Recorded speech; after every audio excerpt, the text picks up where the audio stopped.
I really appreciate you guys coming in here and being with us for this next panel.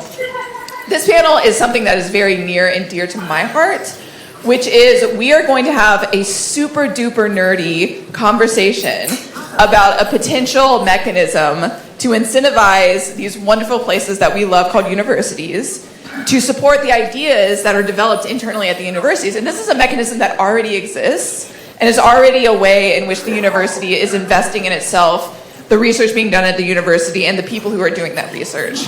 And so that mechanism is called tech transfer. Now, in a group of artists, who has heard of the term tech transfer? Be honest. All right, so panel, this is our starting point. So I have a lot of very brilliant colleagues up here who are going to walk us through what this could look like. I'm going to introduce them one by one. First of all, my name is Frances Pollock. I am the leader of the arts track here at Yale, and I am also the director of the Cultural Innovation Lab, which you'll hear much more about throughout the rest of the summit. So we are doing a lot of this work at Yale Ventures, and we're very excited about exploring new models and walking through them today. Before we get started, I want to introduce our distinguished panel here. First off, I've got Mark Clegg right here. Mark Clegg is a professor of musicology and the executive director of the University of Michigan Arts Initiative, where he leads efforts to embed the arts in every facet of campus life and elevate the university's role in arts-based research, education, and public engagement.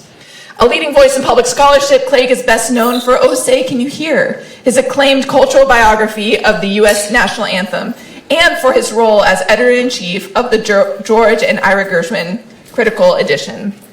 His scholarship explores American music, African-American cultural history, and the civic power of the arts. Under his leadership, the Arts Initiative has catalyzed interdisciplinary collaborations, artist-centered programs, and bold experiments in cultural integration. A frequent public speaker and media commenter, Clegg's work exemplifies the university's potential as a cultural incubator and engine of social impact. Next to Mark, no, not next to Mark, two down from Mark, we have Sven Ritzmuller. So Sven is the clinical associate professor of law and Robert T. Lang year 47 entrepreneurship fellow at Yale Law School, where he founded and directs the Entrepreneurship and Innovation Clinic. He brings decades of experience from both private practice and in-house counsel roles, specializing in IP commercialization, that's intellectual property commercialization, strategic licensing, corporate governance, and complex business transactions. Ritzmuller has advised startups, global corporations, am I saying your name wrong? Has advised startups, global corporations, and biotech firms across the US and Europe, and has practiced at firms including Sullivan and Cromwell and Pepper Hamilton. His work supports Yale innovators navigating the legal and commercial complexities of launching ventures rooted in research and creativity. To Sven's right, we have Janani Ramaswamy. Janani is the Senior Executive Director of IP and Licensing Services at Yale Ventures, where she leads the university's strategy from translating research into real-world impact.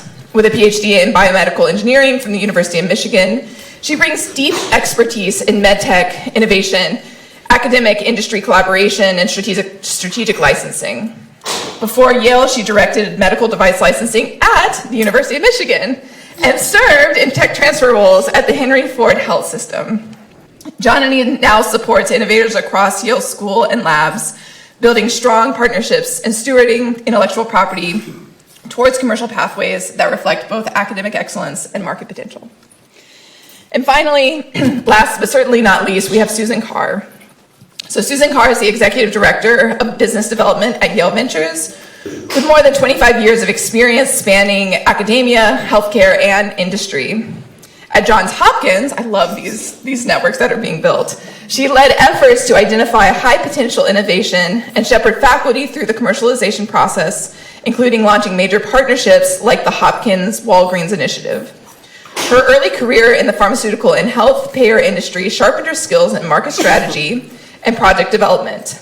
Susan holds an MPH from Johns Hopkins, a BS in psychology from the University of Scranton, and a clinical research certificate from Drexel. At Yale, she works across disciplines to bring faculty innovation in dialogue with the market, helping bold ideas scale and thrive. So please welcome our illustrious panel.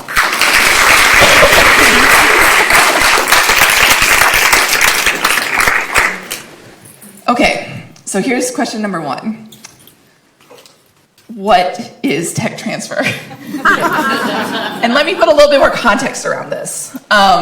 So we have a lot of people in this room who are a lot of my friends and colleagues who are very much associated with universities across the country, but many of whom have never even heard of this part of the university. And so if you were ChatGPT and I asked you to explain tech transfer like I'm a fourth grader, what would you say? Maybe I can kick that off to you, Jonany?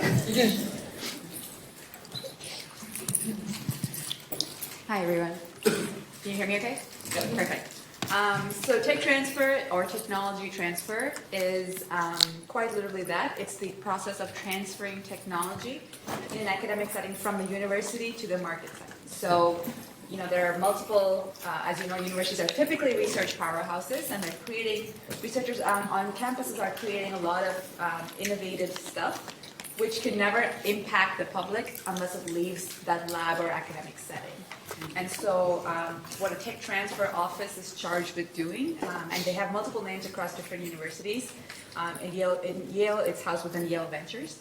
We are tasked with assessing various research innovations that are disclosed to our office for commercial potential and helping facilitate that transfer from the academic setting to the market setting, where it can then be launched as hopefully a new product or service that directly impacts human and society. Is that ChatGPT enough? That's a beautiful definition. I was wondering if maybe you could give an example? Sure. So the typical quintessential example is usually a new drug or a new piece of software or something that is developed here. So let's say that you're a researcher at the School of Medicine here at Yale, and you're performing research on identifying new drugs for cancer.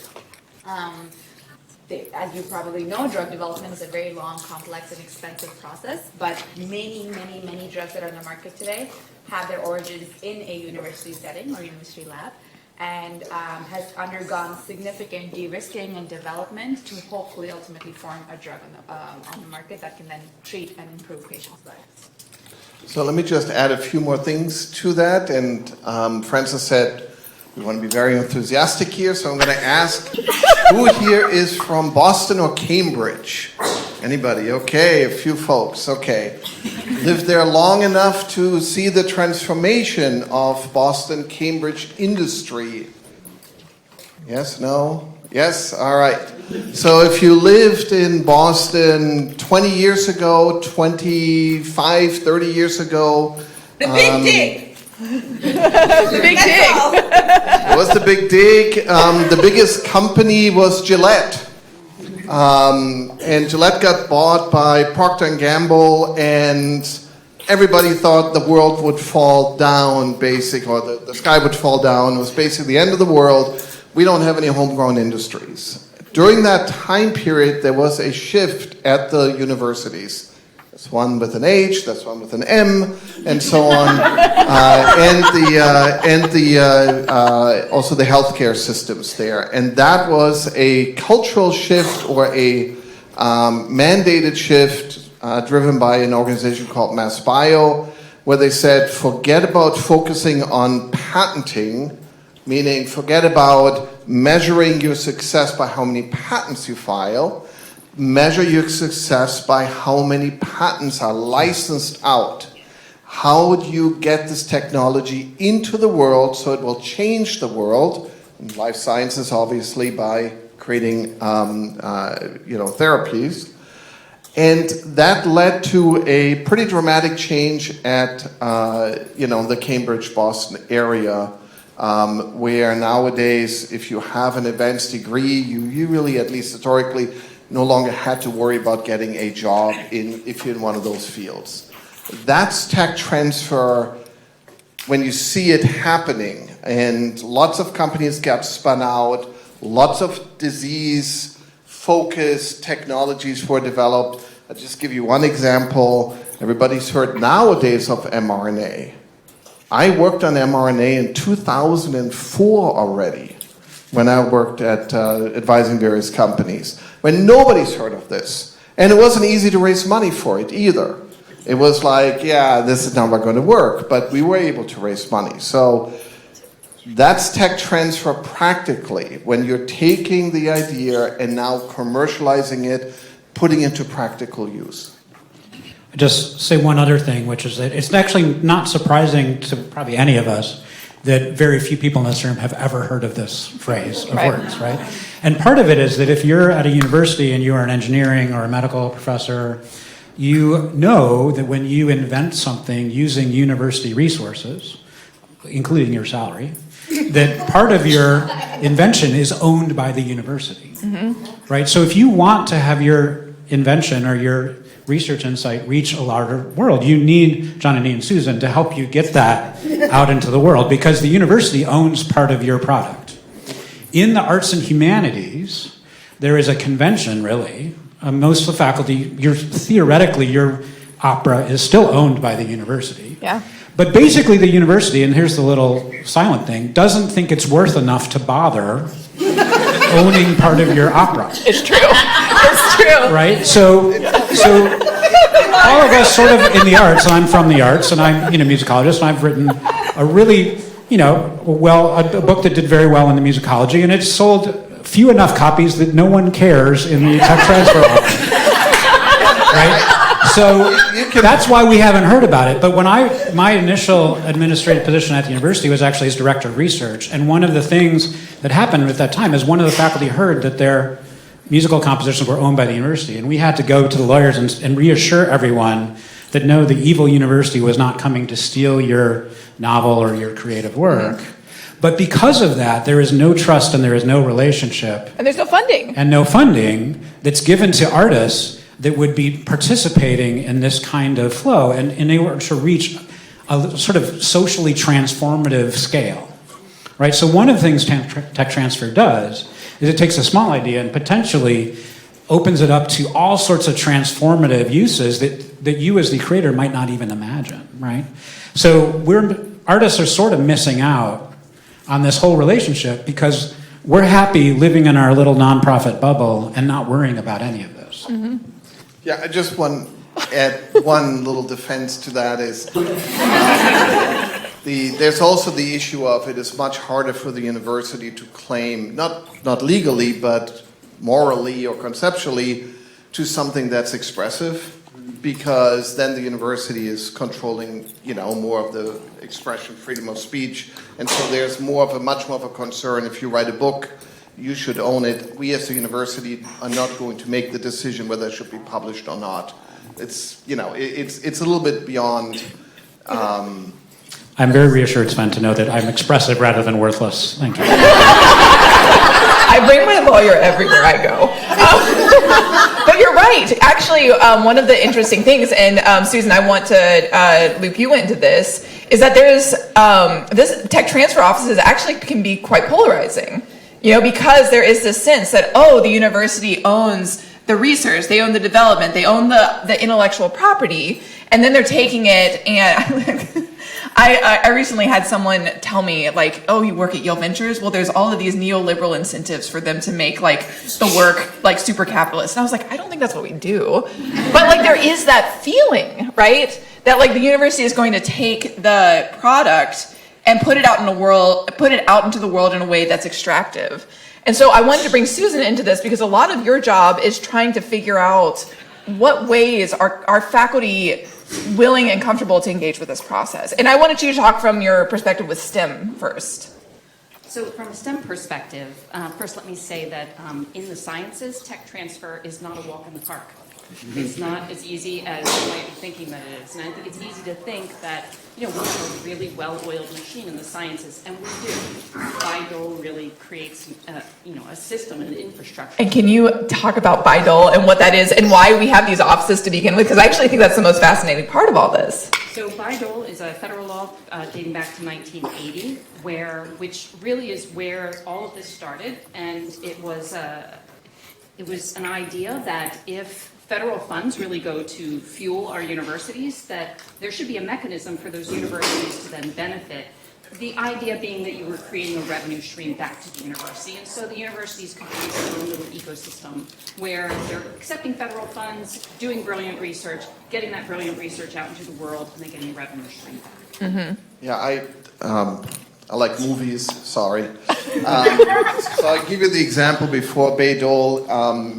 I'm a little older than many of you, so I have actually seen the original Indiana Jones movie. Anybody here seen it? There you go. What happened at the end? What happened to the arc at the end? Top men. Or what is it? It's been handled by top men. It goes into a warehouse. It goes into a warehouse, right? There's a big warehouse, government warehouse, boxed up and shoved in there. That's what government-funded inventions were like before Bayh-Dole. Okay, so before Bayh-Dole, when funding came from the federal government, the government would own the invention. That was the deal. Guess who benefited from that? Nobody other than government contractors. So defense industry was probably the only ones who knew how to play the system to get a license from the government, right? Everybody else, the research disappeared from a commercialization perspective. It was patented, but how are you going to get a patent from the government? Our government doesn't do anything. Think about trying to get a license from them. So that's what the Bayh-Dole changed. It basically put that burden on the tech transfer office. Now the tech transfer office had to, the university would own the IP, and then they had to find ways for it to be utilized publicly. And utilization publicly in this country means commercialization. So that's how that came about. If I can just add one point, I think it's important to address, Francis, your original question, this the optics of feeling like university is taking or grabbing something that actually belongs to you. This is not unique to universities by any means. Any employer out there in the world, Google, Facebook, you can name it, has these policies, and they're usually much grabbier in the sense of like anything that you think of in your shower or in your basement, anything that you make while you're employed at said employer belongs to them, right? The intention is never to be grabby, but you can imagine if there are 30,000 people working in a university and each person owns everything that they make, what the incentive there is very similar to when the government owned everything is it ends up in a warehouse. It doesn't really have the ability to go out there because there isn't a centralized service trying to help facilitate that process for you. And in many ways, a lot of the risk that you might have to bear as an individual is hopefully being handled by the university or the employer at that same point, right? So if we're securing intellectual property, university is paying for that. If we make money off of it, you as the inventor are going to benefit from that. So there are incentives that are aligned.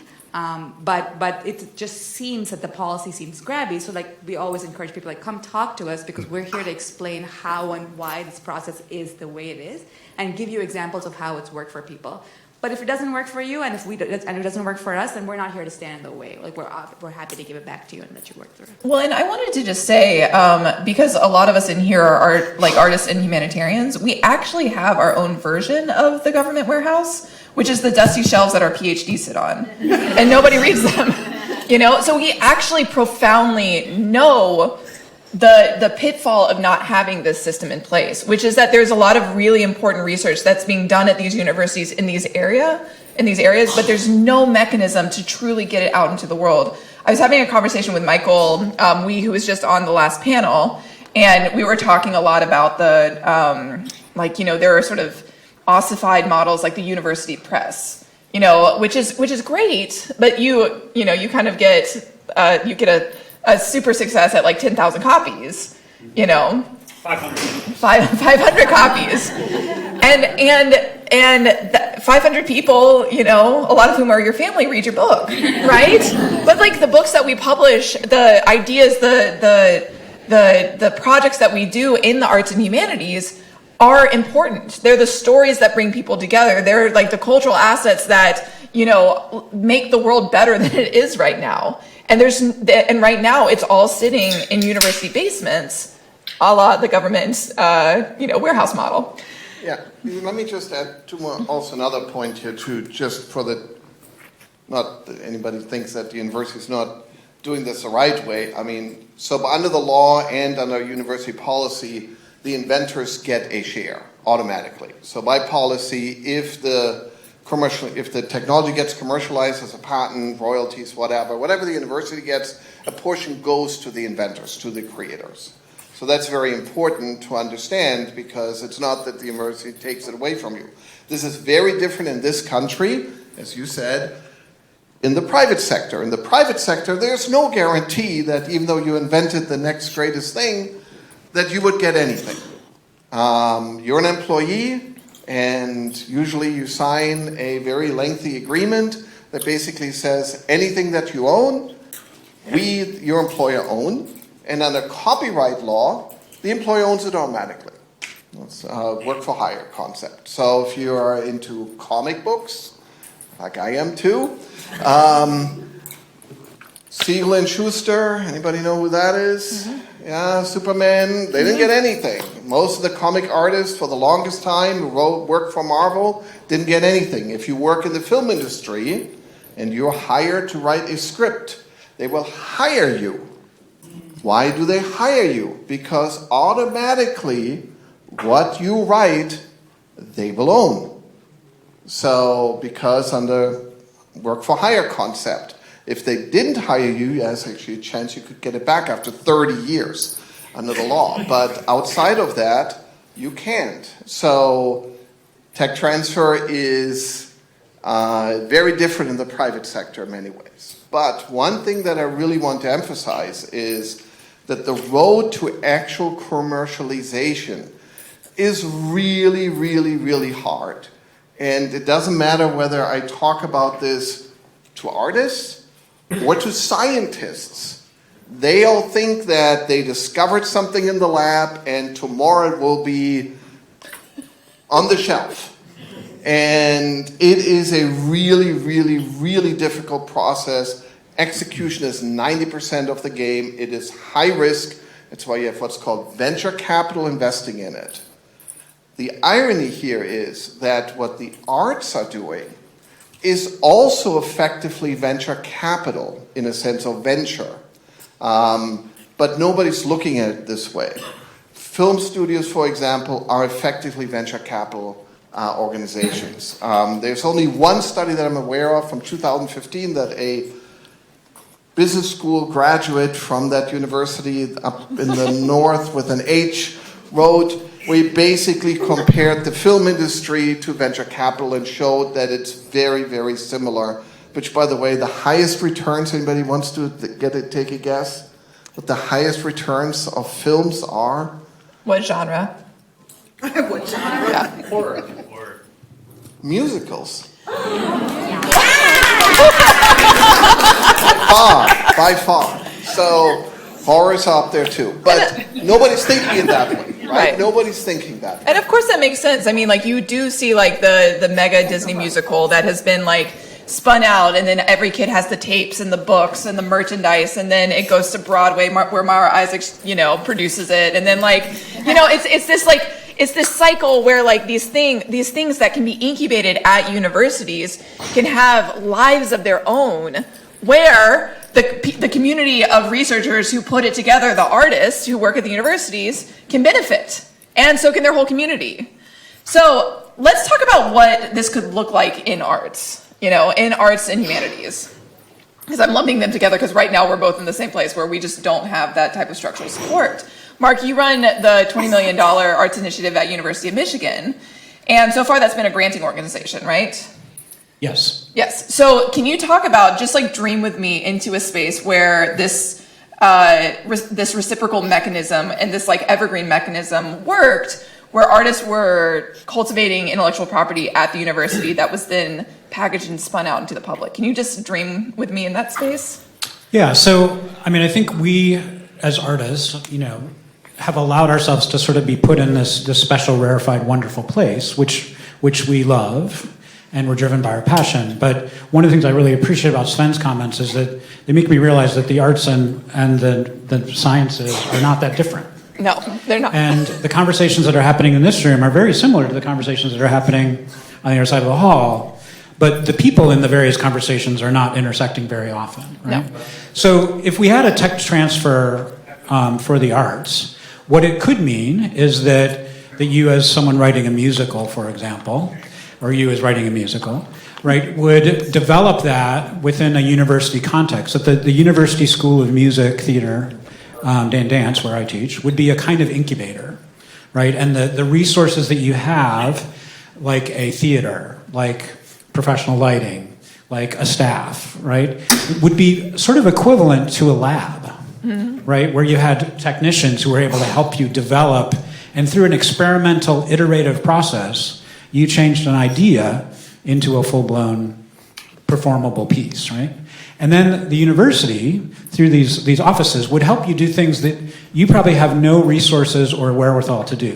Like, for example, create a company, or to protect your intellectual property and register with the government. Like, all of that stuff, you would have to hire a lawyer to do, and it would probably cost you $20,000 or maybe more, I don't know.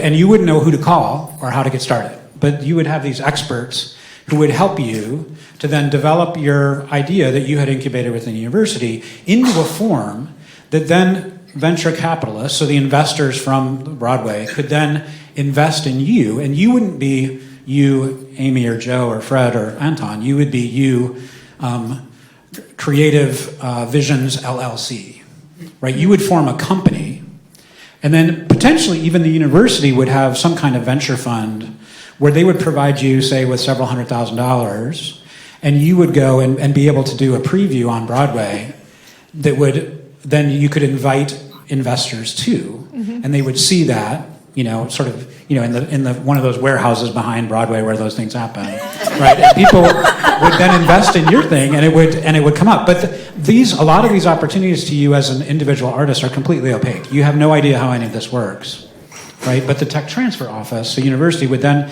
because they also benefit too, not only financially but in terms of mission, right? You're able to take your idea and have it go viral, have it go supernova, reach millions of, or at least hundreds of thousands of people, rather than the 35 people who were the friends of the performers who were at your workshop in the laboratory of the university, right?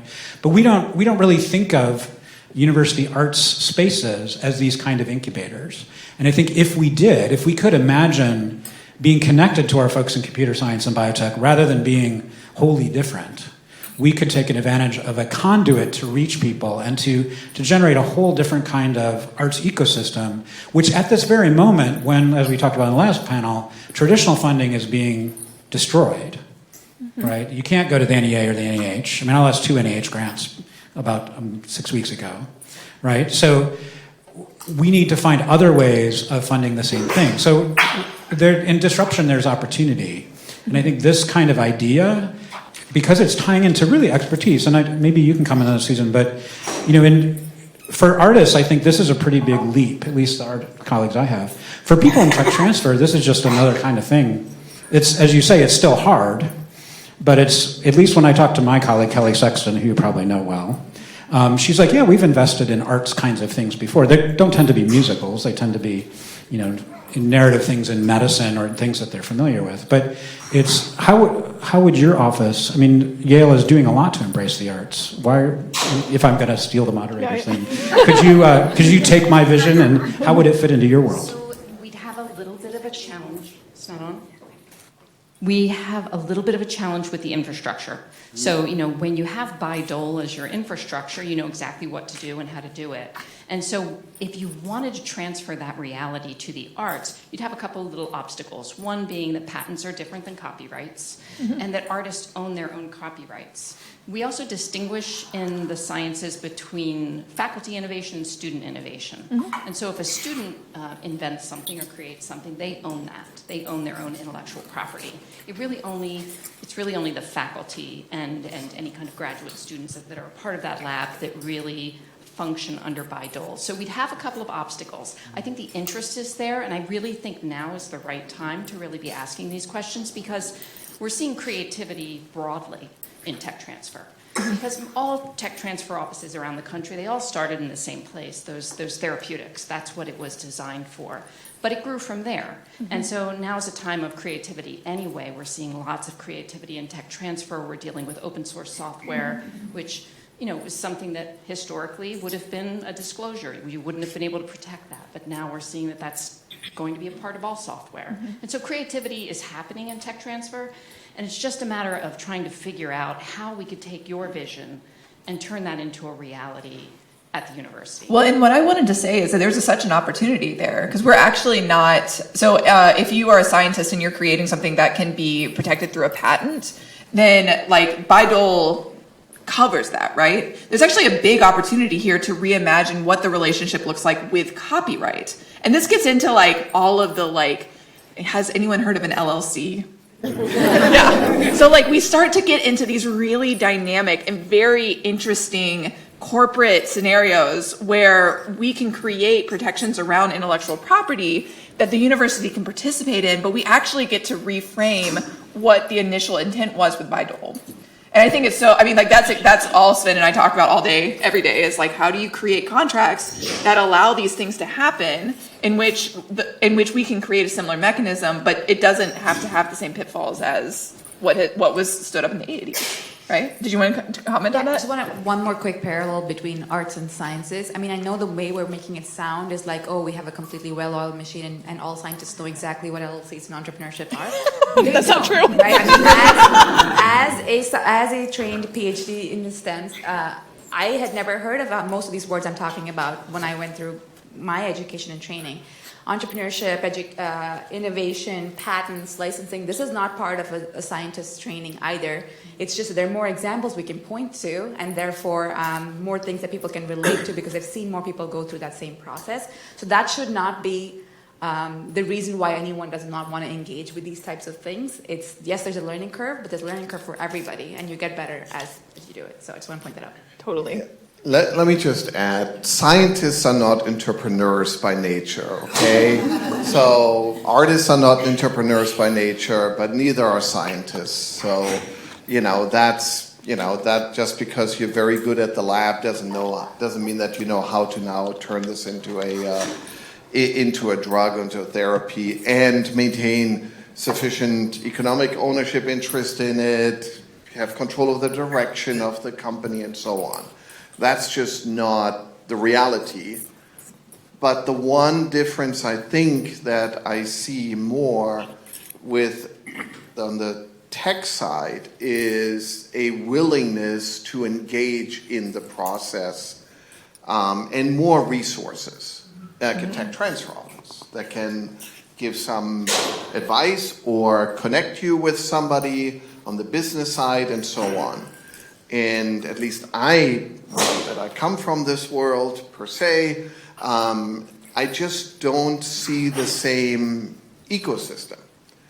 I see an artistic ecosystem, but I don't see enough of an overlap between the artist and the entrepreneur or the investor for that.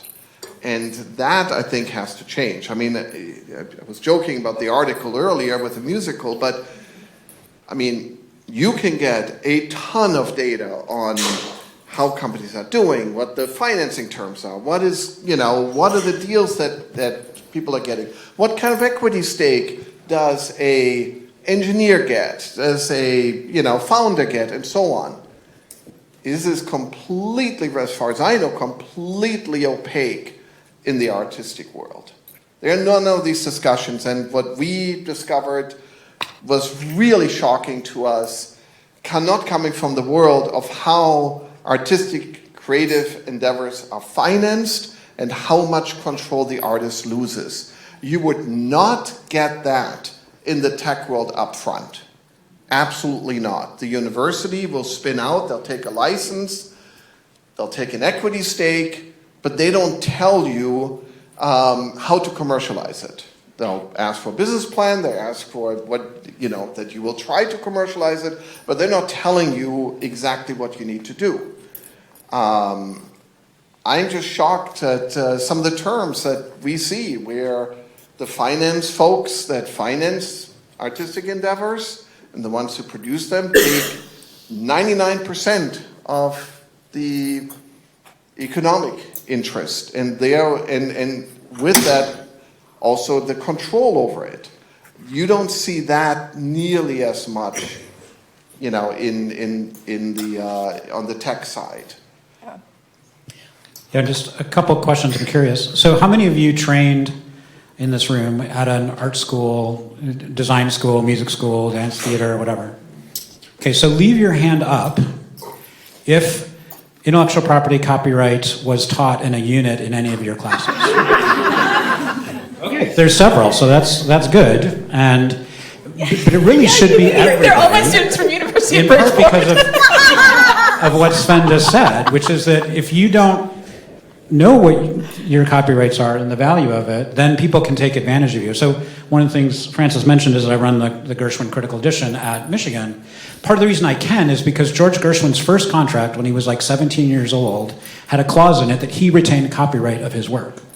Wow. So his family still owns Love that. the copyright in I Got Rhythm and Girl Crazy and all of the Wow. stuff. And how he did that he had not had any hits at this point, but he was smart enough to build that into his very first contract.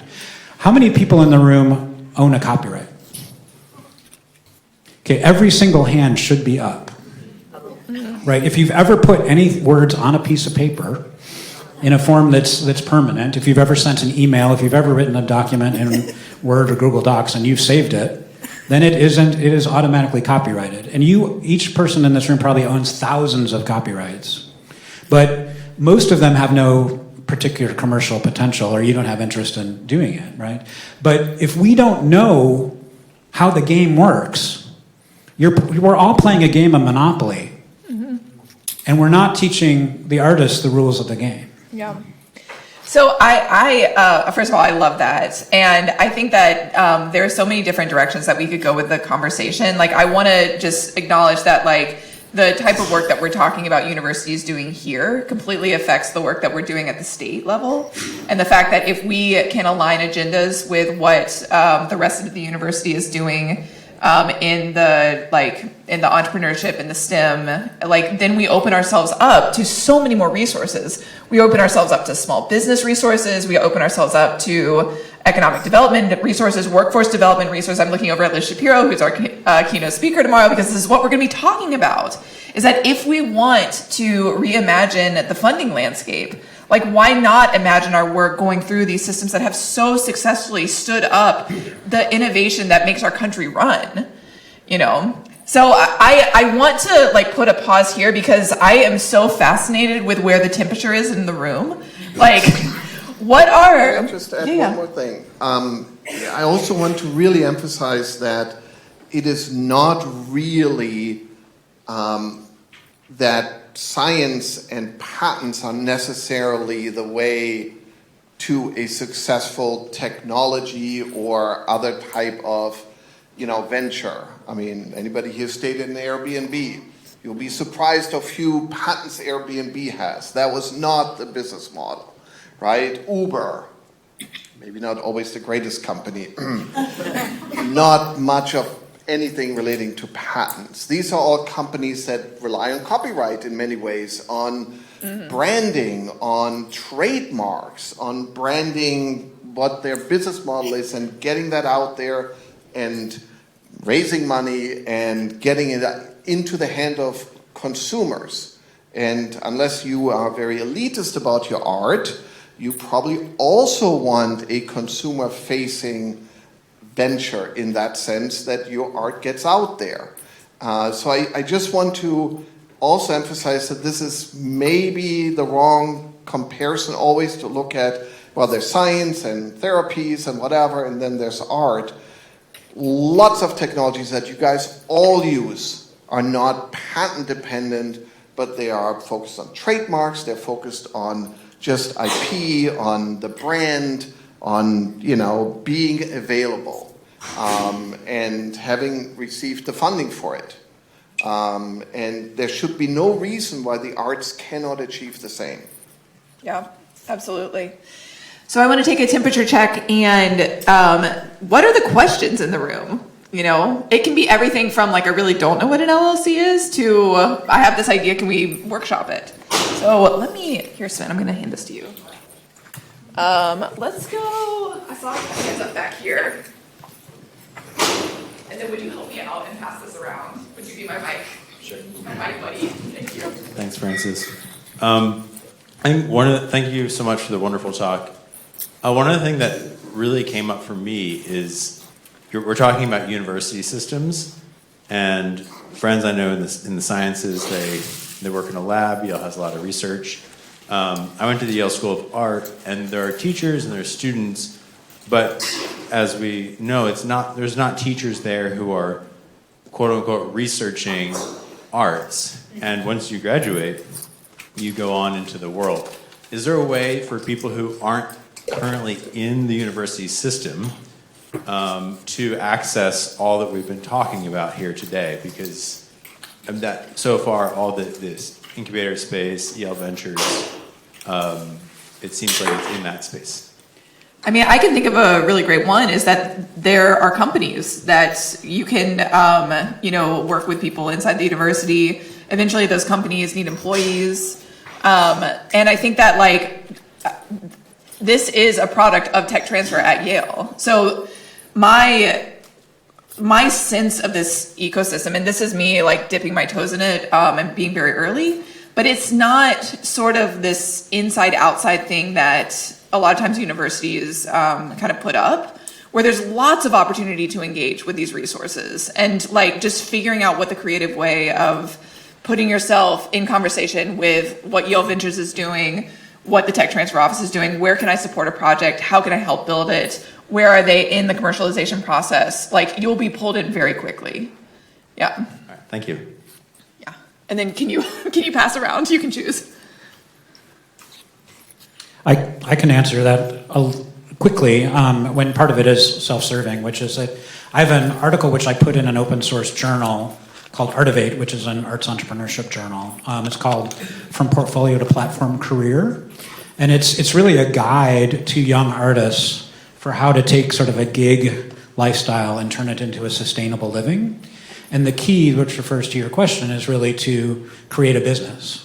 And to create an LLC, which is a limited liability company, or any kind of business entity, and then have that business entity from a tax perspective, you're the owner and beneficiary of that entity, but you think about your career differently when you think of yourself as a company, when you think of yourself as an entrepreneur, as opposed to an artist who's trying to get somebody else to give you a gig.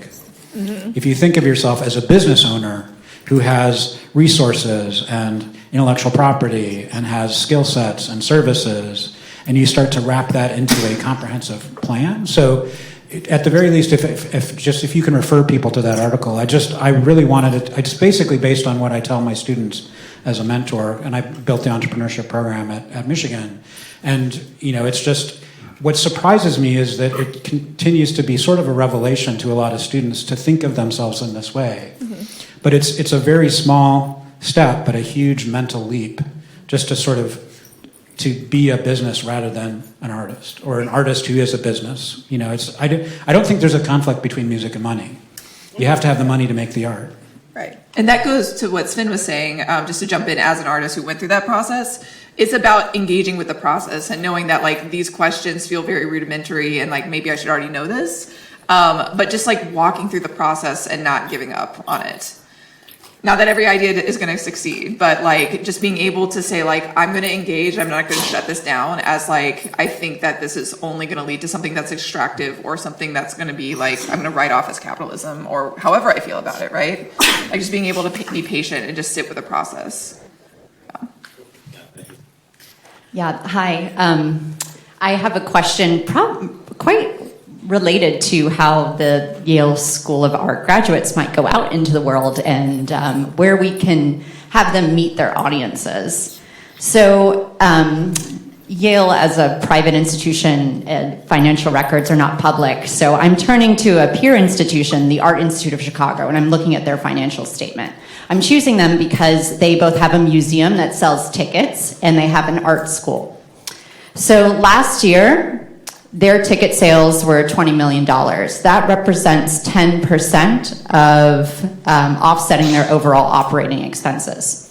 The revenue from their art school was $120 million. That is 6 times as much as their ticket sales and offsets over 60% of their annual revenue, of their annual operating costs. And I bring this up to say, like, how can we understand where the potential market is for the arts if ticket sales are only 10% of an arts organization's money that they need to bring in, but people care so much about the educational experience, they will pay so much more. You know, tuition is $50,000 a year. A ticket in an art museum is $20. Like I would love to kind of crowdsource a bit and, you know, from our knowledge of the really multifaceted revenue streams in the arts and realizing that ticket sales are such a small percentage of how these organizations even make their yearly expenses. Like, what could the opportunities be for someone who's like a graduate of the Yale School of Art? Well, first of all, I just want to do a quick plug because you absolutely have to stay for James's talk next, because he will get into exactly your question, which is like, how do we think about these institutions, which like the model itself isn't working, right? So like, how do we go back to ground zero and innovate on that idea of, you know, what is the thing selling the tickets to begin with, right? A lot of times these universities and these gallery spaces are nonprofits. Like, is that serving us the best, you know? Like, that could be a question that we're asking ourselves. Like, we create something, we can put it through this traditional pathway, or maybe we could sit with the question of, is that traditional pathway serving us in a way that's sustainable? And for so many of us, the answer is no, it's not. And so you go back to ground zero and you say, what is the model? Knowing that what I make has value, what is the model that's going to help me like put that value out into the world? And I want to let y'all respond to that as well, because that's a great question, especially you, Mark. I mean, I'll just say that nonprofit is a tax designation, not a business model, right? So there's an advantage to being a nonprofit in that you can accept donations, and those donations can be tax deductible. You don't have to pay certain state and federal taxes. But there are all sorts of aspects to earning money and earning revenue as a nonprofit. And I think part of the challenge here, to sort of reiterate, is just that this is a sort of a mental trap. That we've been trained in the arts that we're in this nonprofit sector, that we're a charity, that we depend on other people giving us things. We don't understand our own value in the marketplace and how to leverage it. Right? And so one of those things, I mean, when you're talking about ticket sales, tickets are highly discounted to make the ability to get into that museum accessible to most people. And then there's a board of directors and donors who are paying much higher amounts of money to that. But donations and, you know, are part of the revenue stream of institutions like museums. And so we have to think about that as something we cultivate, at least if we're in that sort of nonprofit model. But if you can take a nonprofit, so for instance, the Detroit Opera in Detroit or the LA Philharmonic are both very strong financial models. And it's because the LA Philharmonic owns the Hollywood Bowl and the Detroit Opera owns the parking structure that's right next to the opera.